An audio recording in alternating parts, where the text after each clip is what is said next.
Aku tanya korang jujur lah. Dalam ni ada 382 orang tengah tengok. Korang ada bank kan? Aku nak tanya, korang betul-betul tahu ke bagaimana nak menggunakan sistem perbankan online kau? Kau ada apps kan? Kau tahu tak nak guna apps kan? Kau tak tahu.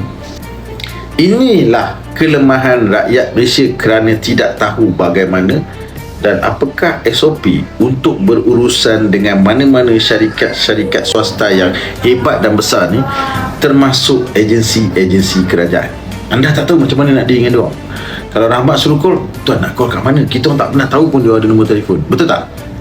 That's why saya menyeru kepada semua agensi kerajaan dan juga syarikat-syarikat hebat yang kaya-kaya ni, bank, syarikat besar swasta ni, atau syarikat yang menyediakan platform jual beli dalam online yang anda masuk tu semua kan, sediakan satu allocation budget untuk kau educate klien-klien kau, untuk kau didik dia, kau ajar dia. Contoh, anda selalu beli dalam online, anda beli kat mana?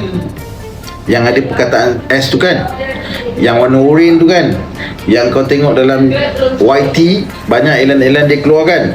Company tu kaya mat, korang yang kayakan dia. So tanggungjawab dia bukan sekadar mempromosikan produk dia ada, package yang dia ada, hadiah, gift yang dia nak bagi kan. Banyak kan dia offer kan, gift lah, apalah kan. Tapi kau tak ajar pun rakyat Malaysia cara nak menggunakan platform itu, platform jual beli online itu dengan betul dan bijak. Seorang tak tahu. That's why rakyat Malaysia banyak kena scam. Bila anda terima mesej katanya daripada platform jual beli online kan, kau dapat mesej kan, kami daripada Shopee, kami menawarkan hadiah, gift apa semua. Kau percaya pula tu, padahal kau tak pernah guna pun benda lah tu. Itu sebab benda-benda ni, bagi ni pandangan saya, sebab saya menyiasat saya ada sebab kenapa saya cakap ni. Tak kisahlah kalau ada orang tak setuju ke apa, saya cakap because saya siasat kes ini. Saya mendalami apa yang dilalui, dirasai oleh masa-masa tu. Saya tanya dia, apa yang anda fikir masa tu? Kenapa anda percaya? Disebabkan inilah aku nak semua agensi kerajaan atau syarikat swasta ni pandang apa yang saya cuba nak sampaikan.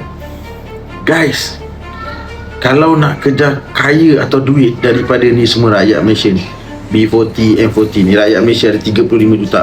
Semua orang nak kaya, semua nak untung kan? Kau kena fikirkan bagaimana nak educate dia, macam mana cara nak guna dengan betul.